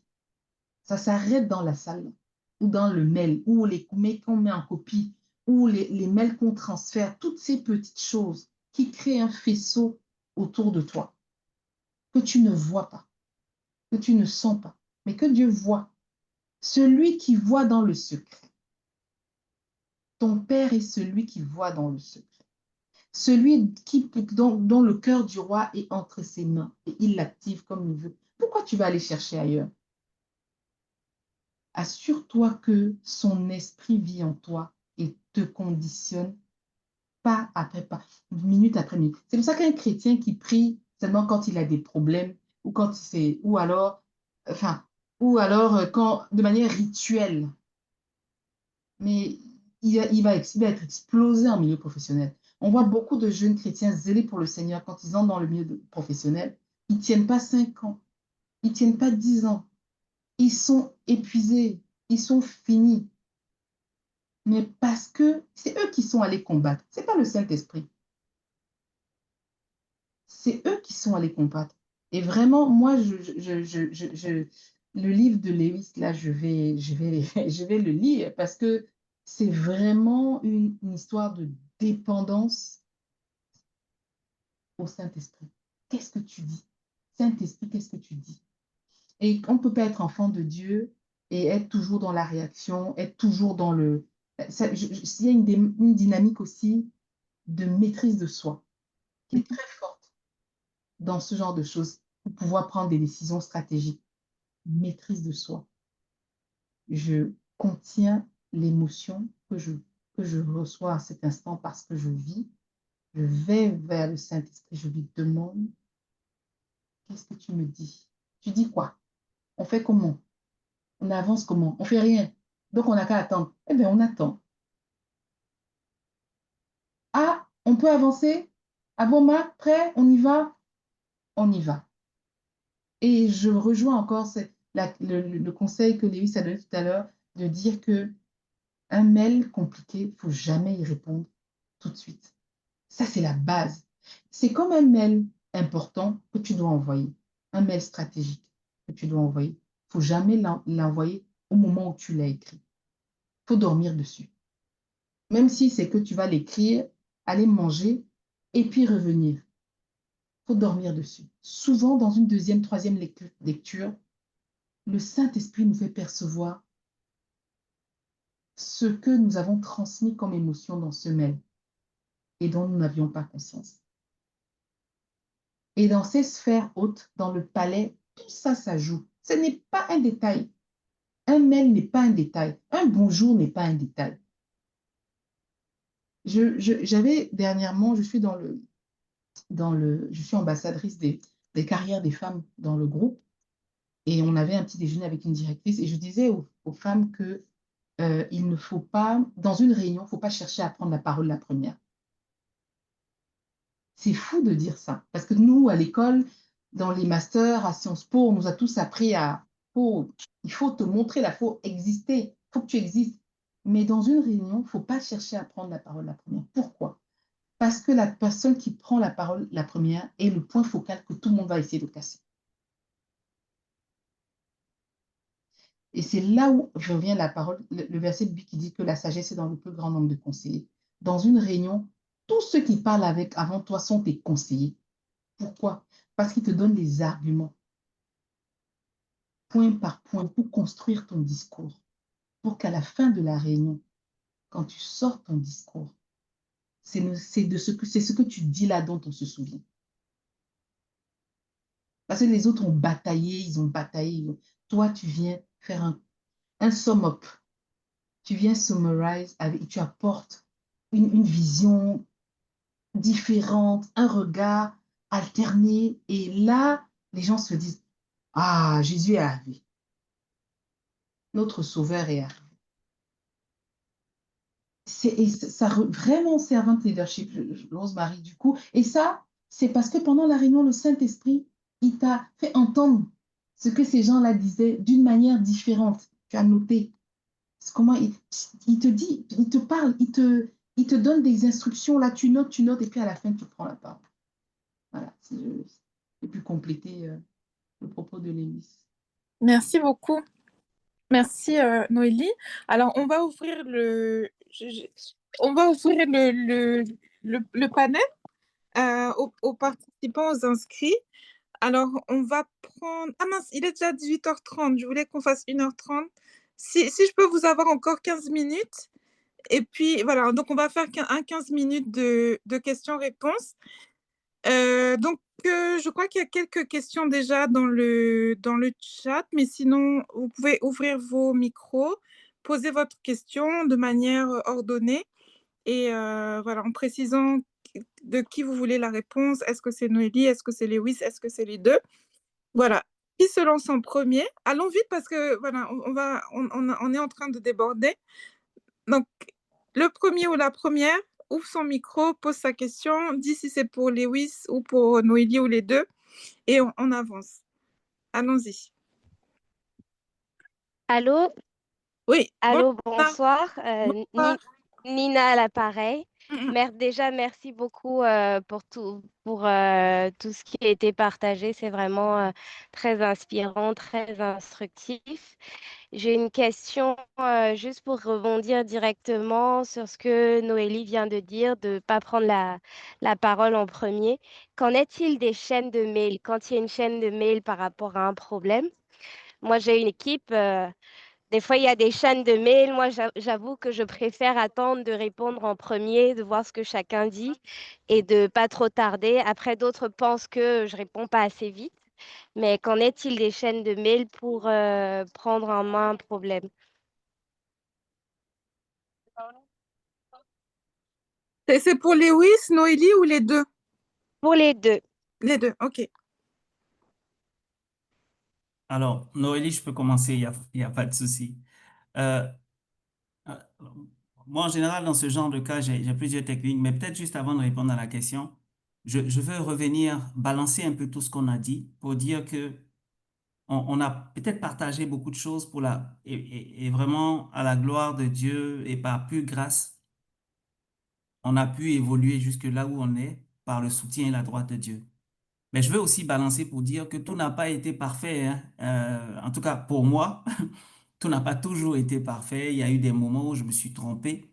Il y a eu des moments où j'ai fait des erreurs. Il y a eu des moments où je suis allé voir Dieu et puis il m'a dit, mais je t'ai dit de faire ça, tu n'as pas écouté.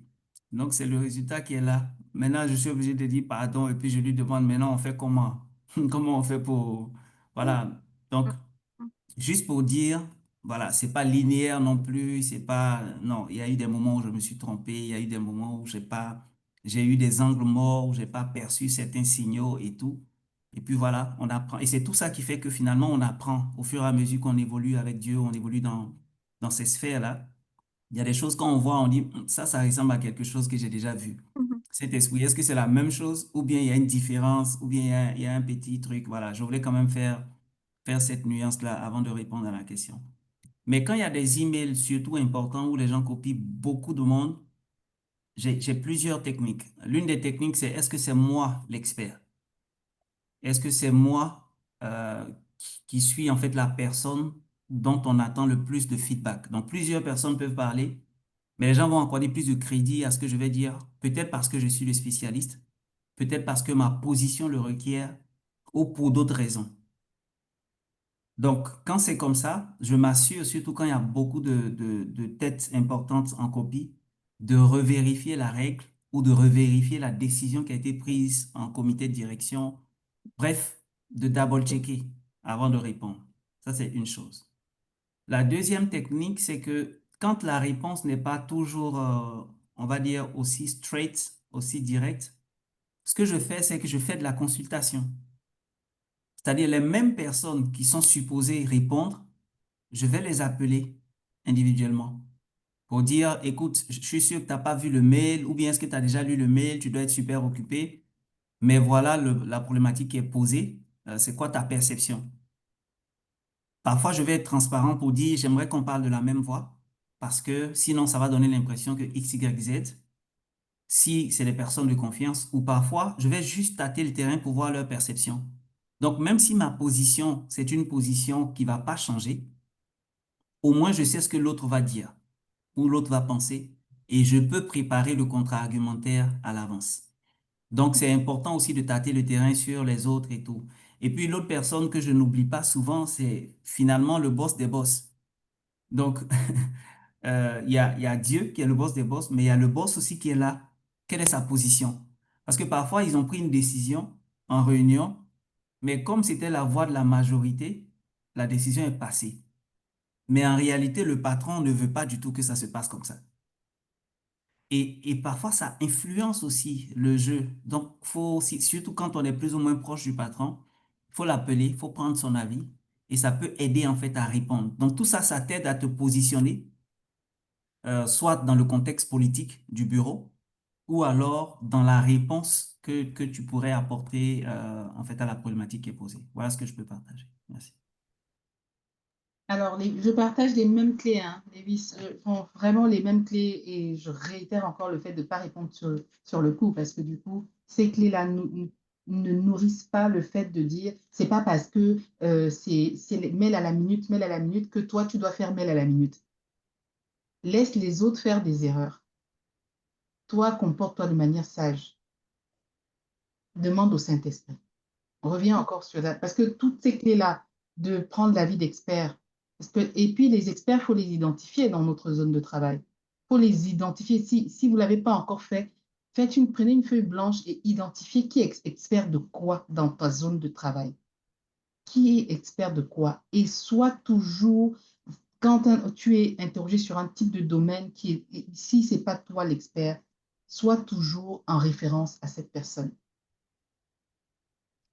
Et que même si par rapport à ton chef, si tu vas prendre le conseil du chef, ou alors faire la liste des mails qui sont arrivés avant, ou alors le focus, la dernière décision prise sur le sujet, ça demande du temps en fait.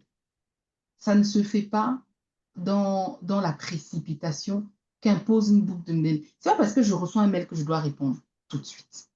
Je dois y répondre. Et d'ailleurs, c'est même pas à tous les mails qu'on répond. Moi, il y a des mails que je choisis de ne jamais y répondre. Je vais lui répondre oralement, mais je ne m'engagerai pas à écrire. Parce qu'écrire m'engage à entrer dans un combat dans lequel je ne veux pas entrer. Il faut se rappeler toujours, hein, dans le monde spirituel, il y a peut-être Lévis, peut-être que toi, en tant qu'RH, tu peux parler de ça, ce triptyque-là, bourreau, victime oh, j'oublie le troisième. Mais en fait, le diable te lance à chaque fois ces petits combats-là où soit on te met comme la victime, soit on te met comme le bourreau. et ces trois positions-là, tu peux toujours choisir d'entrer dans cette guerre ou pas, de ne pas entrer. Là où nous, on croit toujours qu'on doit choisir notre posture. Mais enfin, en tant qu'enfant de Dieu, on peut aussi choisir de ne pas entrer le sauveur, voilà. La victime, le bourreau et le sauveur. On peut choisir de ne pas entrer dans cette guerre. Ne pas répondre tout de suite, c'est prendre le temps de savoir, est-ce que je veux rentrer là-dedans? À la fin du jour, qu'est-ce qui va se passer? Quand les gens vont à 19 h, ils vont couper leur boîte mail. La boucle va s'arrêter. Hein. Et les décisions ne se prennent pas dans la boucle du mail, dans une boucle de mail. Pas du tout. Ils se prennent en comité décisionnel.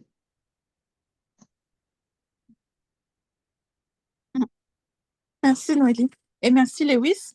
Une deuxième question, rapidement. Ouvrez votre micro, posez votre question. Dites si c'est pour Lewis, Noélie ou les... Bonsoir, Oui, coach. Ouais. je peux aller. Vas-y, Tricoche, vas-y. Ok, bonsoir Lewis, bonsoir. Oui. Vous me recevez? Oui, on t'entend, Tricoche, on t'entend. Ok, bonsoir tout le panel. Et j'étais très, j'ai beaucoup apprécié les interventions qui portaient sur des sujets très clés et pratiques que nous rencontrons au quotidien dans la vie professionnelle, surtout en tant que chrétien. Et les subtilités, certaines subtilités pour lesquelles on n'a pas toujours la sagesse nécessaire. Je voudrais aborder un point particulier relatif aux situations conflictuelles. Donc, j'ai vécu ça aussi. Et à la longue, j'ai compris qu'il y a effectivement, comme Lewis et la dame l'ont évoqué, il y a un volet très spirituel chose là, par rapport à nos emplois, par rapport à nos lieux de travail. J'ai remarqué en fait qu'il y a des moments où le diable carrément, hein, il se sert d'une personne, d'un collaborateur, d'un collègue et puis tout ça, pour créer une situation conflictuelle qui vient de rien, pour créer de l'animosité, pour vous énerver, pour vous amener à réagir de façon négative, ce qui va avoir un impact totalement désastreux sur votre carrière et puis tout ça. Et après plusieurs observations, je me suis rendu compte que souvent, quand on réagit, et je vous remercie d'ailleurs pour avoir soulevé ces points-là, quand on réagit à chaud par rapport à une situation sur le lieu de travail, le pourcentage que on a une très mauvaise réaction, poussée bien sûr par l'émotion de l'instant et puis tout ça, est très fort. Et quand on le fait, on perd en crédibilité, on perd, et puis ça peut avoir beaucoup d'impact au point où le respect qu'on a auprès des supérieurs ou auprès de la direction peut totalement disparaître et nous faire perdre beaucoup de points. Donc, c'est un point important et personnellement, j'ai capté ça. Je le dis parce que je suis passé par là encore il y a de cela 2 ou 3 semaines comme ça sur mon lieu de travail. Et j'en suis arrivé à cette conclusion que, attention, c'est un point qu'il faut qu'on travaille personnellement, savoir gérer nos émotions. Et quand une situation il y a à chaud qui vient comme ça, ou quelqu'un essaie de nous énerver et tout ça, il faut toujours comprendre qu'il y a quelque chose derrière et savoir se retenir pour ne pas se créer d'autres problèmes. Voilà, c'était mon intervention. Et j'ai vraiment apprécié d'avoir participé à cette conversation. Merci. Merci beaucoup, Tricoche, pour cette contribution. Alors, j'avais entendu une voix féminine. Si la personne peut rouvrir son micro et poser sa question. Oui, c'est Valérie, coach. Ah oui, bonjour Valérie. Oui. Bonjour, coach. Merci à nos intervenants. On a été richement bénis ce soir. En tout cas, moi, j'ai été bénie. Hein. Alors, ma question, elle est pratico-pratique. J'étais chef d'agence dans une agence de communication ici à Abidjan. Et j'ai eu affaire à des agents qui, à chaque fois, étaient soit absents ou bien en retard. Donc, et qui avaient toujours des raisons valables, hein, entre guillemets, pour soit s'absenter ou bien venir en retard. Dans ce genre de cas, on va dire, quelle attitude en tant que chef d'agence je pouvais avoir pour gérer ce genre de situation pour ne pas que ça impacte négativement aussi le reste de l'équipe, en fait.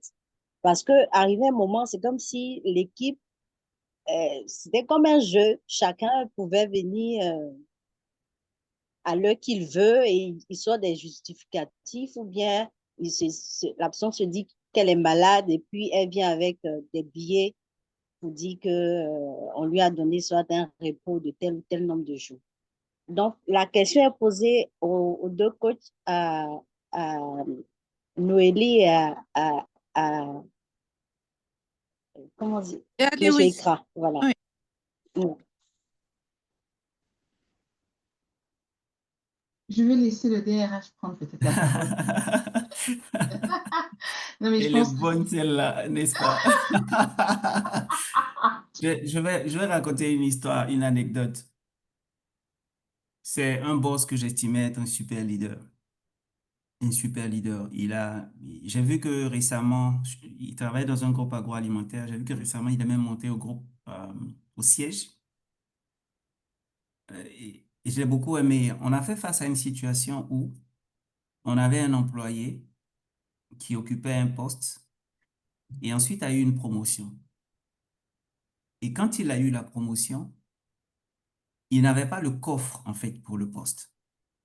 Donc, il continuait de faire son ancien poste qui n'était qu'une portion du grand poste en termes de promotion qu'il avait eu.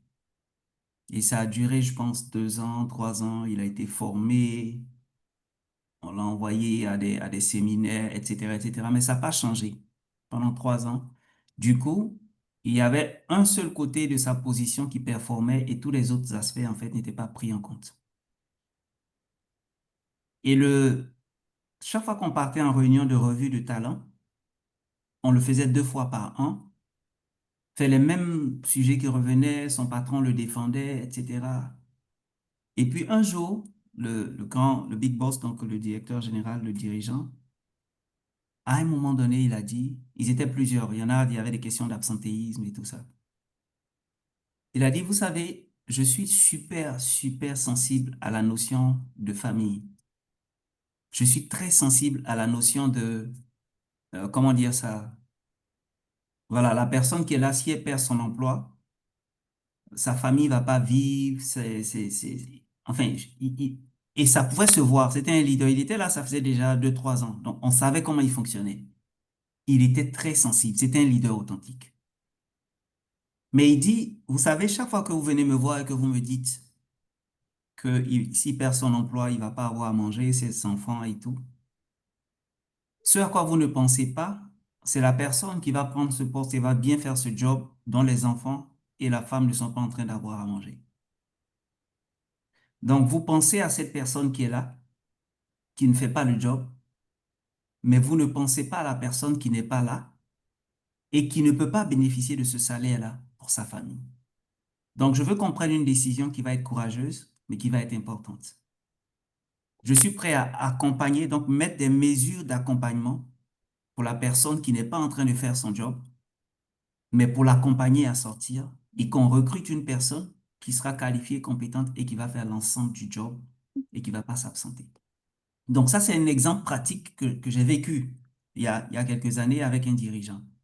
Pour dire, parfois en tant que chrétien, on doit accompagner des gens.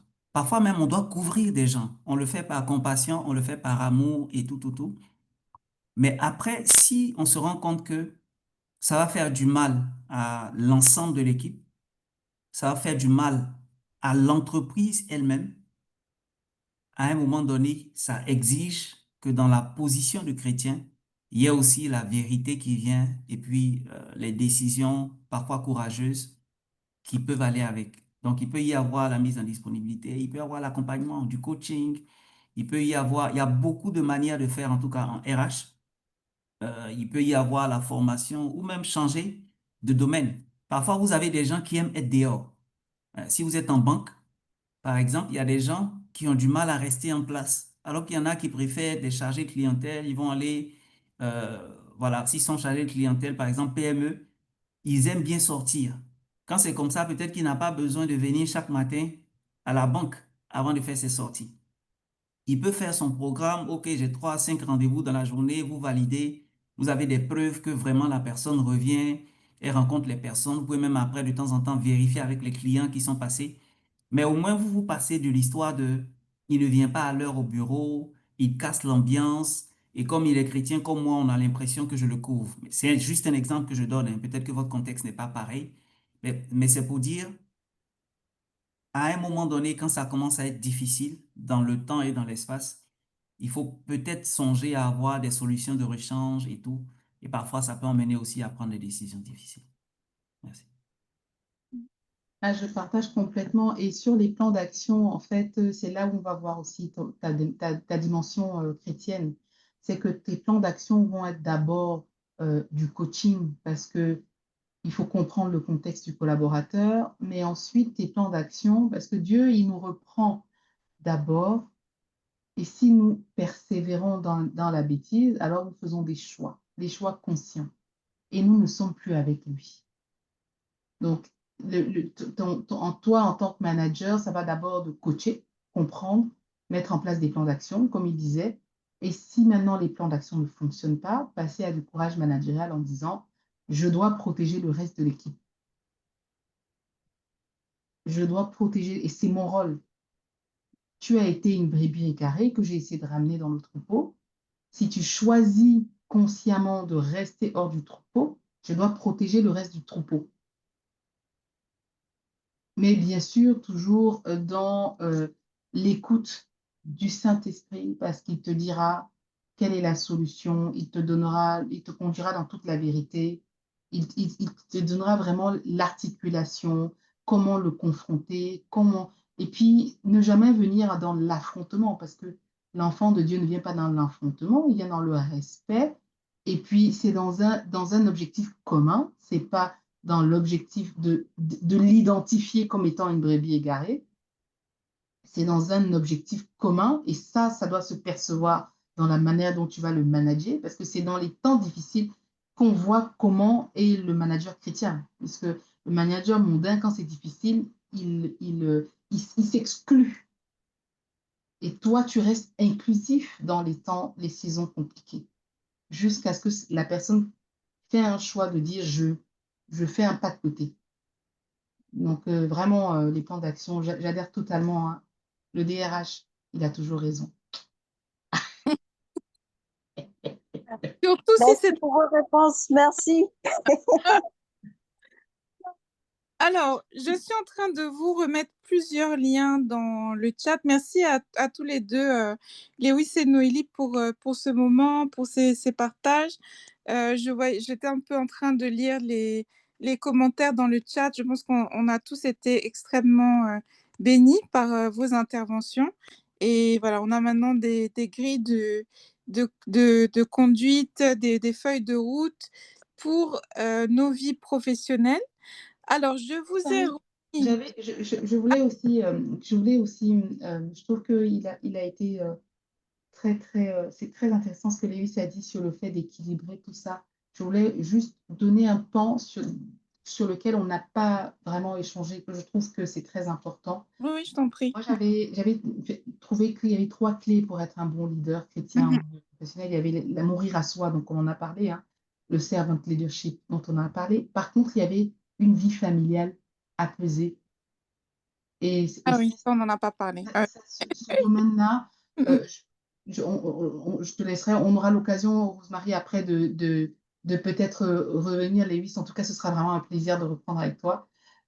Sur le fait que c'est impossible de performer en tant que chrétien dans le palais si nos premières responsabilités en tant qu'enfant de Dieu, épouse, ne sont pas pourvues. C'est impossible de performer en tant que chrétien. Je veux dire, en tant qu'enfant de Dieu.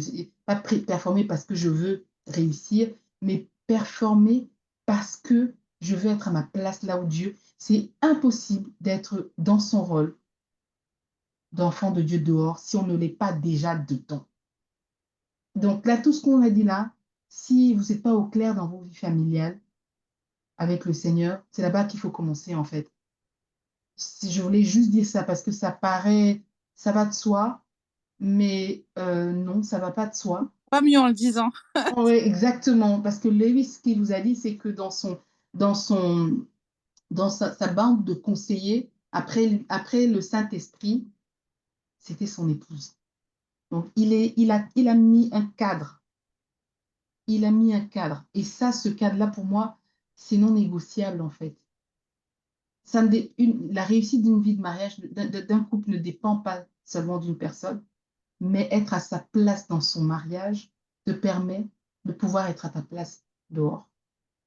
Voilà, je voulais, peut-être Lévi, si tu veux dire un mot là-dessus, mais Rosemary, je pense que pour chuter, ça peut être l'ouverture pour la prochaine Pour session. la prochaine session, tout à fait. Non, c'est tellement bien dit, Noélie. Je crois pas que je dirais mieux. Je pense que tu as super bien dit. C'est un équilibre essentiel. En tout cas, personnellement, ça m'aide énormément et c'est si bien dit. Merci. Alors, donc, je suis en train de vous mettre toute une série de liens dans le chat. Donc, il y a les profils LinkedIn de Noélie et de Lewis. Donc, n'hésitez pas à vous connecter avec eux sur cette plateforme. Je vous ai remis le lien du livre de Lewis. Et Lewis a aussi mis les contacts pour ceux qui sont en Afrique. Donc, Attends, je me trompe toujours. Protocole des palais pour les percées professionnels. Voilà. Donc, c'est un excellent, excellent livre. Et j'ai vraiment été extrêmement bénie par ce livre. Et voilà, il donne beaucoup aussi de clés de succès professionnel. Voilà, pour les chrétiens surtout. Donc, je vous mets les liens aussi du site internet de Vie de Victoire et de la page Facebook de Vie de Victoire. Alors, Vie de Victoire, c'est quoi? C'est une plateforme pour les professionnels chrétiens pour nous aider les uns les autres à aller chercher nos promesses, aller chercher nos bénédictions dans le domaine professionnel. Donc, comme je disais depuis au début, en tout cas en me présentant, depuis 2019, donc je suis dans l'accompagnement à l'emploi, l'accompagnement aussi au déploiement professionnel. Ça peut être pour les personnes de votre entourage qui cherchent du boulot, qui n'en trouvent pas, parfois depuis plusieurs années, ou qui trouvent du boulot, mais ça s'arrête après qui n'arrivent pas à passer le stade de la, comment dire, de la période d'essai. Ça arrive à certaines personnes. Là, la dernière personne dont on a partagé le témoignage, pendant 20 ans, elle faisait que faire période d'essai, période d'essai, période d'essai. Et typiquement, il y avait un truc spirituel qui l'empêchait d'aller au-delà. Ça peut être comme Noélie, on s'est connus. Elle était en poste, mais elle était, comment dire, elle stagnait un peu dans des postes en dessous de sa stature. Et grâce à l'accompagnement, au programme de coaching, le Seigneur est intervenu avec vraiment beaucoup de gloire et elle a pu se déployer dans ce poste de Chief of Staff. Donc, pour toutes ces différentes problématiques-là liées à l'emploi, le Seigneur, en tout cas, a mis une plateforme et une solution qui s'appelle videvictoire.com. Vous avez aussi la page Facebook de Lewis où il partage beaucoup d'exhortations, de prières, de proclamations bibliques pour vous aider aussi à aller chercher vos promesses dans le domaine professionnel. Le Seigneur a pour nous des projets de paix et de prospérité dans tous les domaines. Et ça comprend aussi le professionnel. C'est pas comme on disait au début, Noélie, on peut être cloisonné. Ma vie professionnelle, c'est d'un côté, ma vie spirituelle, c'est de l'autre côté. Non, non, non.